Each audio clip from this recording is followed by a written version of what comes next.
Welcome to The Breakaway with David and Fabian. We have so many topics to discuss today, so let's get this done. So Kamala's honeymoon is over, and we're going to look at some interesting polls regarding that. And then we've been up to some interesting stuff, Fabian, so we're going to let the people know what Breakaway has been up to. The funniest thing I've seen so far, honestly, with the whole campaign trail, Tim Walz's own family endorses Trump. So we're going to look at that and how the media try to twist this one. And Venezuelan gangs are taking over. They're taking over what? Major cities. Major cities in what? In blue states? In blue states. Like Colorado. All right. So why don't we just jump right into it? I want to just pull these polls real quickly up. But, I was pretty pessimistic, honestly, a few weeks ago, right? I was telling you, Fabian, this is not looking too good. Kamala, there's a lot of excitement from behind her or for her. Well, no, you're actually not wrong there. From behind her, there's a lot of excitement behind her. That's a Willie Brown. With Willie Brown, right? But I wasn't around, obviously, in 2008 for Obama's presidency, but a lot of people were saying, this feels like Obama, coming in and everybody's behind her and look how much money she's raised and all this stuff. Well, she was also up in a lot of polls, and that's why I was starting to be a little bit worried about that. But it seems like she crashed. She hit, her ceiling, and that not only that she didn't stay up in the ceiling, she completely crashed. And she didn't break the glass ceiling either.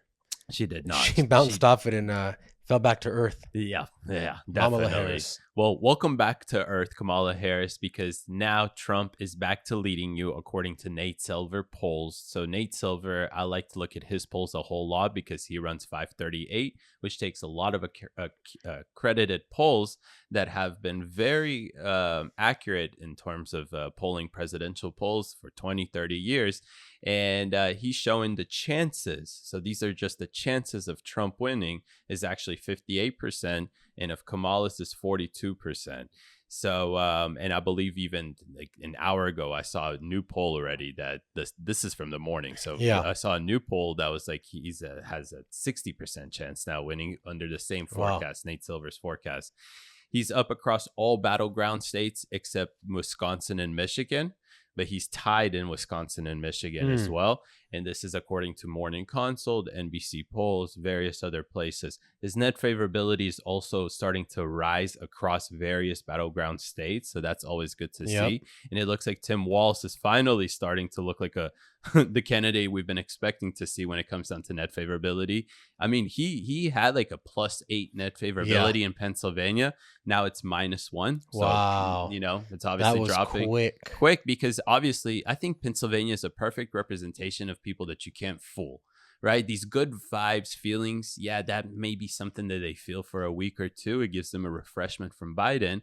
But once people actually, one, heard the policies that they're putting forward, two, saw the interview, and three, all of a sudden started to see policies that are exactly the same thing that they've been criticizing, mimicking Trump's policies, they started to completely go down. So, Fabian, what are your thoughts? I was saying this is going to happen. The honeymoon phase is going to end. You did. And you warned me. And now it's ended. And now it's like not hula hoop. I don't know what they call it, but it's how low can you go? Where you put the bar and you try to get under it. So the bar's been set. Now let's see how low she can go, because the lower she goes, the more Democrats will start to panic. And the more that, I think her campaign's going to get even more disillusioned if they're not already because of these poll numbers. But you'll start to see them firing people, bringing in new people. And when things are going like that 2 months before the election with a candidate who doesn't have any policy yet, that's determined to be a campaign in shambles. No policy. You're losing in the polls. We haven't said anything, but you're still losing. So there should be no real reason why people should be mad at you if you haven't said anything except go have joy and we're going to fix the economy or whatever she says. And Tim Walz is a character that, I don't know if they realize how weird he was going to be when he came out on stage, the way he's very finicky, how he waves, how he bows. He's just a very weird guy. And of course, the name Tampon Tim couldn't have helped, because that's everybody knows Tampon Tim now. China Tim, he has multiple names. CCP Tim. CCP Tim. Embezzlement Tim. And we were talking earlier about how Trump has done a really good thing in bringing out this communism term back into the political fold, because I can't ever remember in my lifetime a candidate calling another one like a straight communist. But now we have Comrade Kamala, all these names for her. And I think that's really hurting her. And I think that's a very good strategy by the Trump campaign to keep pressing on that. And it's not even a straw man thing. It's not like, oh, Republicans are accusing us of being communist, socialist, like an old playbook or something like that. No, they legitimately propose stuff that you would see in communist countries, like federal ban on price gouging, right? I'm sure a lot of people that are on the corporate side were all of a sudden like, oh, I can't really support that, right? And various other things. They want to increase the corporate taxes. Obviously, that hurts small and pop businesses. A lot of people who traditionally probably do support Democrats are starting to think to themselves, do I want to pay more taxes? What are my taxes going to go towards? Is it going to go overseas? Is it going to be any investment in my community? Yep. Why should I pay more now when I'm actually probably struggling? And maybe you're not struggling, but why in the hell in the first place would you even want to pay more, right? And maybe these are the questions people are finally starting to ask themselves, because the joyride, my friend, Kamala Harris and Tim Walz is over. It came to an end, right? Get in the caboose because the ride's over. Yeah, and the New York Times said it best, that this was a campaign a high buzz on good feelings and joy, right? They really made sure that they concentrated on this word joy, because they thought that if people would just feel good, then they could forget about the policies. Yep. Well, guess what? When a lot of stuff comes out, like corruption cases or people being accused of certain things, like Kamala being accused of certain stuff like that, the joy runs away and they have to depend on the policies. Well, if you have no popular policy, what do you have to introduce? You have to introduce stuff that is popular. Well, guess what is popular? What is Trump introducing? So we're seeing a perfect reflection happen like that. And people are asking themselves at the end of the day, why would I vote for Kamala Harris when I can just vote for Trump, who has been saying this for a while? Yeah, if she's going after the female vote, she has it. So what does she have to do now? She has to pull from the independents, from the more moderate Democrats. And that's not going to work with a campaign that's about joy, because you tell someone in Pennsylvania, hey, it's okay if your job sucks, and if you're getting paid peanuts, if everything's 50% more expensive when you go to the grocery store, it's okay. Just have joy. They're going to be like, get the hell out of my face with that crap. Yeah. And I think we may be seeing a little bit of that. So it may be that she's going to start introducing policy, because that whole joy thing fell flat with the Democratic voters that she needs to pull over from her, or for her. And she already solidified the far left base and all the white liberal women who are going to vote for her. And now she has to go after people who aren't impressed with the joy stuff. Yeah, you're absolutely right. And probably what also doesn't help is the fact that Tim Walz's own family came out against him, right? And we'll quickly wrap this into the same topic here. So Tim Walz's own family came out against him. And this isn't some nobodies that nobody has ever heard about. We'll actually touch about that in a second. But Tim Walz's family endorses Trump. And let me show you guys how the media spent this. So it's literally a picture of Tim Walz's distant family, like cousins and whatnot, wearing a shirt saying Walz for Trump. And it's a huge Trump flag in the back that says Trump 2024, take America back. Yep. And they have an official spokesperson with a number so people can actually contact them. They said they will not be doing interviews, but let me explain to you how this all happened in the first place. So shortly after Governor Tim Walz was named the Democrat Party vice presidential nominee, our family had a get together. We had t-shirts made to show our support for President Trump and JD Vance, and took a group picture. That photo was shared with friends and family. And when we were asked the permission to post the picture, we agreed. The picture is real. The shirts are real. We are the Nebraska Walz family, and we are related to Governor Tim Walz. Our grandfathers were brothers. That's crazy. So how did the media try to spin this? AP wrote the photo of people wearing Nebraska Walz for Trump shirts, their distant cousins. CNN's main headline said, Tim Walz's own sister doesn't recognize these people. But, they don't do this when Trump's like, third grade teacher comes out and says, hey, Trump acted like this in my class or whatever. And then CNN's like, yeah, that's why you shouldn't vote for Trump. So it's crazy, what is happening. And I had to say, we had to include that in there. That's probably why she's crashing also in the polls.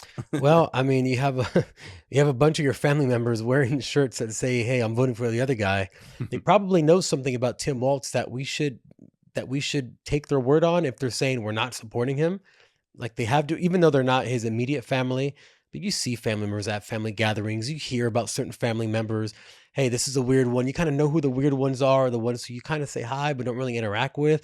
And I feel like that was definitely Tim Waltz because he is a very weird person. So I can definitely see that, especially when you're putting tampons in a boy's bathroom. That's probably not something that goes over very well with most regular people, as we see, which, a large majority of Americans don't support these drastic extreme policies that the left is pushing. But it's really interesting to see the polls crumble, Tim Waltz kind of be exposed for what he is, and Kamala Harris doing her chameleon voice accents in all these different states that really looks disingenuous to voters who are trying to get real, actually actionable information from their presidential candidate that's asking for their vote, but hasn't told you why to vote for her. And shout out to Peter Ducey for actually bringing that up during the White House press conference, because you need to call that out. What kind of shit is that, honestly? And excuse me for cussing, but seriously. It's French. It's fine. It's French. It's fine, right? True. But seriously, Peter Ducey actually called it out during the White House press conference. Finally, somebody noticed it. Not noticed it, but mentioned it in such a, spotlight, I would say. Absolutely. Yeah. So in other news, guys, we have been doing a ton of content. We have been going out in the field. We have been, yesterday, for instance, we went to Georgia State University to interview students face to face on who they're voting for and why. We've also, yesterday, we went to the tragic shooting that happened over at Appalachia High School, and we interviewed the father of one of the young students there, and we interviewed a few other people, spoke to the media. It was a really eye-opening experience. In addition to that, we go live on TikTok every single night, and we just have an open debate with liberals, convince us why Kamala Harris is better than Trump. So we are out on the front lines, theoretically and literally, because we're actually going out and meeting people. We're meeting people online when we do these debates, and we also shoot this podcast in addition to that. So we are doing a lot right now, creating a lot of content. So thank you for watching. But yeah, just being out there at the high school where the shooting happened, it was really eye-opening. It definitely was eye-opening. It was my first time. I think your first time as well, being somewhere on the scene like that. We were reporting on the scene, and first we got there, we saw all the media there, right? Usually you see that on the TV, you see that on Twitter, but yet here we are actually reporting what is actually happening, seeing the yellow tape, seeing the trucks, seeing the cop cars, all the other investigative cars and whatnot. It was very, very surreal, honestly. It was very quiet. You mentioned that to me. You said, hey, it's pretty damn quiet. And I was like, wow, yeah, I didn't even really notice that at first, but it was very, very quiet. You could hear only drones flying, helicopters flying, right, stuff like that. And we were walking around. There was a girl that was protesting, or maybe, I don't know if to say. I think it's just like displaying her emotion with signs. I guess. You go. That's a better way to put it. Exactly. And we also met a local person there. It's a local father who, lived in the county for 19 years already. His daughter goes to the school. She was at the school that day. He had to rush over from work for that. We did an interview with him, and just being out in the in the field like that, was really intense, very surreal, and I actually liked that. Honestly, I really enjoyed. I hated the circumstance that we're there for, but it was interesting to be there firsthand, reporting that stuff when usually I'm the one that's receiving that information because people are out there. Yeah, I mean, being on scene really allows you to see exactly what's really happening without all of the filters that the media puts on it, the spin that the media puts on it. Actually being out there and not sensationalizing things, just literally reporting on things, because the media sensationalizes a lot of these tragedies for their own gain, for clicks and things like that. We were just out actually talking to people, and we got more interviews than the mainstream media did, because we were just talking to people. Actually, hey, what's going on? Like, what happened here? Can you tell us? And they opened up. I saw some of the interviews that the media made, and just talking to that father, getting that firsthand information, seeing the pictures that people were sending him. We saw a picture of the shooter. He actually showed us before it was released. We saw pictures of the actual tragedy, someone laying on the ground. It looks like they were deceased from inside the classroom. And it was just very eye-opening. And to get that information firsthand before all the media filters get it, we really know the truth of what was happening. Yeah, absolutely. And we actually saw the media trying to spin it in real time, right? Yeah, we did. I was filming you interview the girl that was expressing Yep. her feelings, right? And I couldn't help but hear what was happening next to me. It was our local Atlanta news affiliated network, Atlanta First News. And what were they talking about? They were, of course, reporting the new updates that were coming out. It was a 14-year-old, the victims were involved, and all this stuff. But then all of a sudden I start to hear that this is the reason why we need to start to think about gun Yep. control. And this is, I heard something regarding Republicans in Georgia state legislature and all this stuff, the usual talking points would see. And they're just following the prominent Democrats that they see on Twitter, right? I mean, I told you this, it's crazy. They didn't even wait 30 minutes after it was announced that there was victims involved. Prominent Democrats and even paid idiots like Harry Sisson going on Twitter trying to use this for their advantage, for political gains, for political advantage right away. It's so disgusting. But why don't we take the folks to the morning as well, yesterday's morning. So yesterday morning, we went to that college campus to talk to students. Yep. And I want to just paint the picture to people where this is. This is smack downtown Atlanta. All right. And to get into the school, you don't need a high GPA. It's like 2.2 or something like that. So the majority of the people that we're talking to, it's fair to say that we're low informational Definitely voters. low information voters. Absolutely. Very low. So it's interesting to see their perspective in a predominantly heavy blue county, right? This is Fulton County. They vote 85% Democrat. And we want to understand, why do the students who now have access to actual technology to go around the propaganda, why are they voting for the person they're voting? And majority of people, besides like one or two people, told us that they're voting for Kamala Harris. And we got some funny clips from it. I mean, Fabian, didn't it feel like we were just doing our usual TikTok lives, but just in person? It was the same type of person that we were talking to in front of us that we'd speak to every single night. Actually, I would say some were even better and some were worse. So we had a whole range of people. I think we had one guy who didn't understand if he was Republican or Democrat. I think he was confused on what those were. But it was really interesting because these are the people who are going to potentially decide the election. I mean, Georgia, you said was won in 2020 by like 9,000 votes. Like, that's an insanely small amount of votes. So I felt like we were actually educating them while we were talking to them, because a lot of them secretly exhibited, not even secretly, I picked up on it, exhibited conservative tendencies, but with this overarching ideology, or not ideology, but just idea that it has to be a Democrat that's saying that because it's good.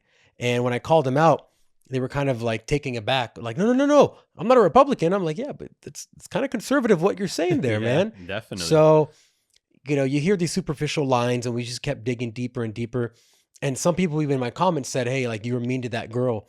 I said, that's incorrect. I didn't ask her any gotcha questions. I was just asking her questions about what she was talking about. And if it came out that way, it wasn't me doing it. It was just the answers maybe didn't suffice to the people who were listening, but that's what that person really believes. Yeah, absolutely. And I like the approach that we've taken there, right? We're asking questions. We're just trying to understand why people are voting the way that they're voting. And perhaps if they believe something that is just objectively not true, then we just want to provide them a certain, fact or something to understand if that actually changes their opinion. Yeah. And what just shocks me every single time, which probably shouldn't anymore, is that when we give them that objective fact and ask them, does that change their opinion? No, because majority of these people will say the same exact thing, that regardless if this damages them, if some certain policy of the candidate that they support is put forth that actually directly damages them, their family, their community, their state even, they still don't care about it. Why? Because Trump. He's bad. He's whatever reason that they give us, right? And they're scared of Project 2025. That's a typical narrative that we constantly would hear. And it's crazy to see that actually play out in real time. But it's also amazing to see what you did in real time, and to actually challenge people and see their minds actually turn and say, maybe this guy has a point or something like that. So yeah, it's cool. Absolutely. Yeah. So in other news, something big happened this morning, which could spell a big change for Ireland in 2025. For Ireland? For Ireland. Are we, wait. We're going across the pond now? Yes, and I'm not talking about any famines or any wars with the IRA against, I'm talking about Mr. Conor McGregor, the notorious MMA himself. He is thinking of, well, I don't know if he's officially done it, but he is apparently running for president of Ireland now. No, Conor McGregor is running for Conor president now. McGregor. So Conor McGregor has been very critical of the government in the last year, especially when the migrants problem started, and so they tried to cancel him. It was they were not able to cancel him. He's literally like the biggest person, obviously, in Ireland, maybe ever in Ireland, as far as like modern times and not in war. But he said on Twitter, as president, I will hold the power to summon the dial as well as dissolve it. So, as I said before, I would have all the answers the people of Ireland seek from these thieves of working man, these disruptors of the family unit, these destructors of small businesses, and on and on. These charlatans in their positions of power would be summoned to answer the people of Ireland, and I would have done it by day end, or I would be left with no choice but to dissolve the dial entirely. Stop the train until the people of Ireland deserve answers they seek. Point blank, this would be my power as president. I know very well Ireland needs an active president employed wholly by the people of Ireland. It is me. I am the only logical choice. 2025 is upcoming. So that's his statement. That's beautiful, honestly. And it just shows you, right? It seems like these countries are looking for somebody that is, uh, I guess I don't know, I think they're just looking for toxic masculinity. Yeah. They just need a guy again that's like, what the fuck are we doing? Seriously. Like, I'm not paid by the globalists. I made my money fighting Floyd Mayweather. I'm worth 100 million, whatever, plus dollars. I don't need money, so you can't buy me. And that's what they hate. Elon Musk, you can't buy him. Donald Trump, you can't buy him. Conor McGregor, you can't buy him. Now, do you think this will actually work, though? Like, is anybody actually going to go out there and support Conor McGregor? If Conor McGregor run for president, he would definitely win. He would definitely win. Every Irish person sees him as like the guy. They love Conor McGregor. You meet Irish people here in America, they start talking like Conor McGregor. They walk like Conor McGregor. They dress like Conor McGregor. You think he'll have like that Donald Trump effect? Absolutely. He's like the Drake of Toronto. If you go out in Toronto, you see all these guys at the club dressed like Drake with their chains, with their, with everything, and with their little sweatshirts that he wears and the same hair and all that. He's that, but for Ireland. Wow. Well, we'll have to stay updated on that story, and you can always stay updated on Breakaway, of course. Yes, you we'll can. always deliver that news to you first, especially Fabian, because I know that you like big fan of MMA. Yeah, big MMA, fan. MMA. There you go. So let's turn over back to America, to a story that's just went viral all over the place. I saw it on Twitter nonstop because a video was leaked or posted, at least, of a ring bell camera of several, it was 8-10 members of a Venezuelan gang, essentially walking around with guns door to door, trying to embezzle people that are living there, just saying, hey, give me whatever you have, all the money, $200-$300, whatever it is, we'll make sure we protect you guys. But essentially it seemed like Venezuelan gangs were taking over apartment complexes in Aurora, Colorado. Would you believe it? A blue state. Would you believe it? So all of this came out, right? And the police decided to investigate. So Aurora police reacted to alleged Venezuelan gangs' presence at apartments, saying that they have not taken over. And this is exactly what they said. I'm not saying that there's not gang members that don't live in this community, but what we're learning out here is that gang members just haven't taken over the complex. Now, Fabian, I asked my friend who lives in Colorado. He's not conservative whatsoever, and he lives pretty close to Aurora. I said, dude, what the hell is happening in Aurora? And exactly what he said. Bro, damn Venezuelan gangs. We brought them all out here from all of these other states, and now they're starting their gang shit. And this isn't just happening in Colorado. A day after this happened, a group of 32 armed Venezuelans, again, Venezuelans, took over an apartment building in Chicago tonight. And then the audio of the 911 dispatch was posted.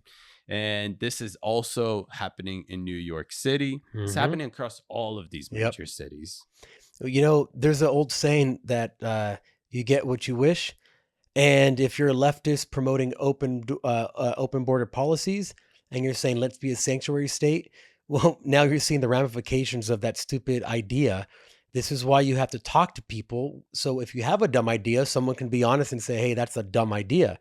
but that doesn't exist on the left. You can't counter anyone's argument because then you're a bigot. So they're reaping what they've sowed. It's unfortunate that this is happening. I'm sure there's a lot of people who aren't even political who are just caught up in this stuff. Oh, and definitely. and the fact that the government won't send in police or National Guard, or I mean, it's only 32 people. It's not even only that. It's the governor is denying this, saying that this isn't happening. The police department is saying this isn't happening. I just want to add you another interesting fact here. Could you guess which state imported the most amount of illegal migrants to their state? Alex, I'll take what is Colorado for 200. There you go. Bingo. With over 35,400 migrant arrivals in Denver alone. Wow. Since January 2023, Colorado has the highest level of migrants relative to population of any state not on the southern border. You know, I was there during 2020 when I biked across the country, and that was one of my stops. And I remember always wanted to go to Denver so bad. I had this idea. Denver is a beautiful place. It used to be. Yeah. And I watched Dumb and Dumber, and I'm like, I have to go here. And I couldn't believe what I saw. It was literally what happens when leftists take over a city. And this is back in 2020. I couldn't even imagine how much worse it is now. There was tents all over the lawn of all the public spaces where the courts were, where the city hall was at. There's literally hundreds of tents. And I'm like, this is Denver? Like, this is Denver? I was very let down. Here's the thing is that it's not even just Denver. It's also New York City. All right. I saw this on New York Post. Migrants flooding New York City's justice system, making up 75% of the arrests in Midtown. 75%? Yes. And not just in Midtown, right? But in Queens as well. 60% of the arrests there are from migrants, right? And what is the common pattern between all of these cities? Sanctuary cities. Sanctuary cities. Right? So the federal or the police department is essentially handicapped. They can't actually solve the problem. And then the district attorneys, who are majority of them are George Soros installed district attorneys, aren't prosecuting the crimes. So they can't deport them out of the cities. And then they can't even keep them in jails in the first place. They can't do anything. You know, this is a perfect example of a two-tiered legal system, which we see in the UK, especially right now, where the protesters are left alone, but the people protesting, the protesters are put in jail, the actual English people. So it's just really interesting what's happening. Sanctuary cities. Oh, there's a video I posted the other day of there was a few officers there and some people in an apartment complex saying, hey, this guy assaulted someone. And they're like, we can't do anything because we can't call ICE. This is a sanctuary city. Then the cop says, I was going to arrest a double homicide murder suspect, but I couldn't. And this is literally, you can commit murder and they can't arrest you. That's the exact definition of a two-tiered legal system. And, you know, earlier we were talking about this, but if the goal is to cause chaos, what better way to have a two-tiered policing system? And as we see in the UK, you have the illegal migrants against the citizens, because the migrants have actually more power and more rights right now than the citizens do. They get free everything and they can't get arrested for anything. That's literally a free-for-all. That's the Wild West. If I know I'm going to get money, even though I go beat you up and the government's going to give you money and it's going to pay for my housing and the cops can't do anything, what am I afraid of? Exactly.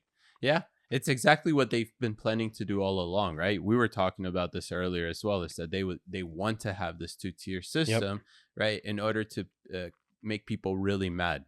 And when people get really mad, they may start to do, you know, certain things in order to make things equal, I guess, right? So that may be a revolution.